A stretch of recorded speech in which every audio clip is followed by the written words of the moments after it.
Khaparkheda police station में 24 नवंबर को दर्ज स्टैम्पिंग प्रकरण में एक व्यक्ति की मौत हो गई और दूसरा गंभीर रूप से घायल हुआ है। घायल को इलाज के लिए अस्पताल में भर्ती कराया गया। इस मामले में मृतक आशीष गोंडाने का शव कामठी में पाया गया। पुलिस ने त्वरित कार्यवाही करते हुए मामले की जांच पूरी की, अपराध को उजागर किया। घटना की विस्तृत जांच अभी जारी है। खापरखेड़ा पोलीस स्टेशनच्या हद्दीमध्ये 24 नोव्हेंबर रोजी एक खुनाचा गुन्हा दाखल करण्यात आला होता।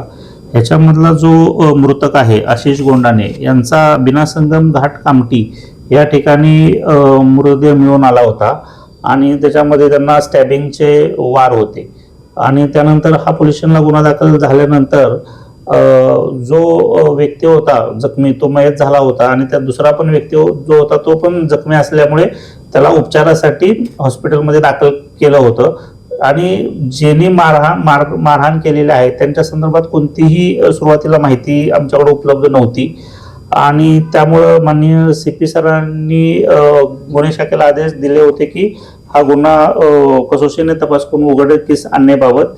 त्यानुसार गुन्हे शाखा युनिट 4 पोलीस निरीक्षक गड्डिमे आणि त्यांची टीमने हा गुन्हा उघडकीस आणलेला आहे।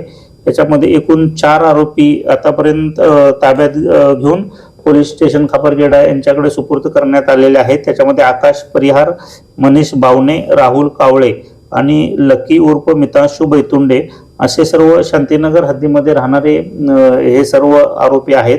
त्या ठिकाणी ते स्विमिंगला गेले होते आणि तत्कालीन त्या ठिकाणी अचानक त्यांच्यामध्ये वाद झाला आणि त्याच्यामधून त्यांनी स्टॅब इंजुरी करून त्याचा खून केला होता। हे निष्पन्न झालेला आहे। पुढील तपास खापरखेड़ा पोलीस स्टेशन करत आहे।